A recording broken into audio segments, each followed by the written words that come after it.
movement? And how do they apply to you? Not what you like, but what is most efficient for your body. All right? So let's do a couple simple tests. Everybody pull your shoulders up to yours. Now flex your pecs. Nothing. Can this be strong? Would you push a car like this? All right, so put your shoulders down. Now, everybody look at something very, like, you know, my pin on my shirt. Now crane your head and look through your ball cap. Can you see better in that position? And it's hard. It takes a lot of tension. Now everybody stick your butt out. Okay, crane your head and lift your shoulders. Now flare your elbows. Nobody would teach that in the world of athletics, because you'd have the worst football team / basketball / baseball fighting squad ever, because you couldn't fire like that. But there's a lot of personality-based teaching where people say this is better. Because, you know, if I have an injury, we take Weaver for example, if I have an injury, this may make more sense for me. All right? I don't really have an ankle on my right side. I got hit by a car. I won though. Okay? So my ankle doesn't work the same way. So I move a little differently than some people. Every instructor that watches me do moving shooting picks up on it right away, because my ankle doesn't flex. They're like, you're really stiff on that side. They don't know why. So I have to make a little adjustment. But for most people, we know that if we're going to get in a fighting position, it would be best if we had our weight on our feet, that we would bend our joints, and then we would step forward a little bit and put weight into it. Okay? Now I'm also communicating at a subconscious level with the other person, and I'm prepared to fight. That's just as important as having the gun, right? And then I put my hands up and I say, and I start managing verbally, what am I communicating here? My preparation to do what's necessary. You need to do everything that's shooting driven besides pressing the trigger before you draw the gun. Everything needs to be done in advance. That's how we get ahead of this problem. So could you build a better stance, or should you pull the gun out and then move your feet around? Because I watched several of you do that. I like the diggers too. They dig into the gravel, you know, get a good hold on it. Everybody feel the bottom of your feet. Now I want you to take your toes and kind of Bruce Willis, like, you know, Die Hard, grip the ground a little bit. Now feel what that does to your knees and your hips. They're activated.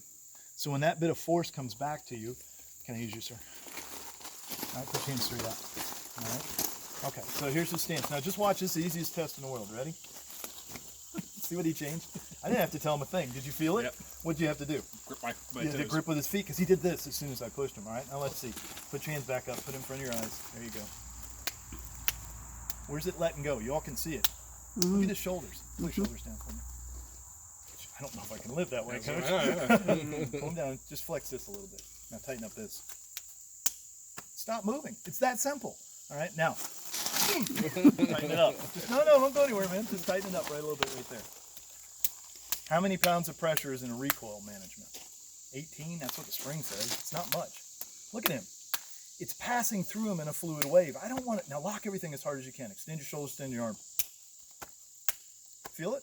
There goes my glasses. All right, the whole body does it now. Relax and bend again. Be a spring. Oh, you didn't go forward that time. Isn't that weird? Thank you, bro. Okay, so now he's in a pretty balanced position. Now his feet aren't exactly like my feet are, but that's a pretty good place for you. Don't look at him, because it was fine. It was working, right? Fair enough. You're like, I gotta go put it over here. Okay, and relax. You did a good job. Give him a nice round. Thank you. So we want this pressure to pass through us, because we're largely composed of water, you know, and we can really absorb force by letting it pass through us. When as fighting, what we learn to do is we learn to be really tight on the inside and softer on the outside. So when you get hit, you give with it, and then you absorb it. Same thing with recoil. If you're gonna get punched, you got to give with it. Guys that fight like this and lock their neck, sleepy time. It's really easy. Okay, but the guys that have the bigger necks, well, just look at me. Big necks, large chin, and they put their chin down. They're really hard to knock out, because the shock absorber holds the brain still. It's not because they're strong. It's because the whole head doesn't shake as much. You know, linebackers are built for a very specific place in the football team, because they usually run at a guy coming right at them. They can't have long necks. They don't last long. So the way we're built really determines this. Now I want you to think about your favorite shooter in the world. Does he look like you? Then pick another one. Pick somebody that looks like you. And then I want you to think about what you'd look like if you were the perfect shooter. How would you move? Okay, so let's get our stance. Okay, and let's measure it several ways. Okay, so let's do what my friend did. Let's look down and make sure it all looks good. Okay, now let's feel it. Okay, I want you to close your eyes. Now remember, we need a little weight forward, so we're going to shift the weight to the front. Okay, put everything in position. Try to get rid of every bit of tension. Now lift your arms like you got a gun in your hands. Now open your eyes. Is that gun pointed straight in front of you? This is called binding ourselves to the target. If we line up all the joints, we don't sprinkle energy out like some sort of deranged sprinkler.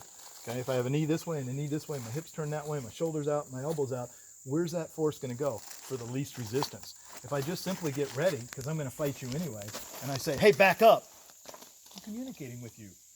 A very important level, okay? Because I'm showing you I have posture, I have connection, and this will not be an easy fight. What if I do this? What am I communicating? I'm prey. Oh, you're going to pull that gun? I'll take it from you. How good are street criminals at assessing how tough you are? Instantaneous, because it's their whole life. They know. So even if you're not, you have to lie with physical posture. And this will make you a better shooter.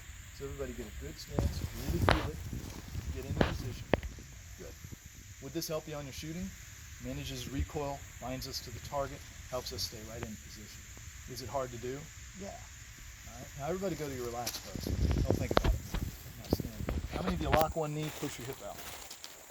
If you take your fingers, you're probably going to find swelling underneath your kneecap, because it's not very good for knees to do that. You're standing on bone and cartilage, and it makes them swell. They don't like it. But you like to stand that way, so you do it anyway, and then you get a knee replacement. Those are cool, because everybody enjoys that. That's a lot of fun. All right? Simply bend your knees. Well, he's got a real problem, because he's got the longest levers, you know? So that, what do long levers take? A lot of force, you know? So just bend your knees, grip with your feet, get your hips under you, and this is your whole body's engaging with what you're doing. It's simply, this is the easiest thing I can ever teach you to make you a better shooter. How likely are you to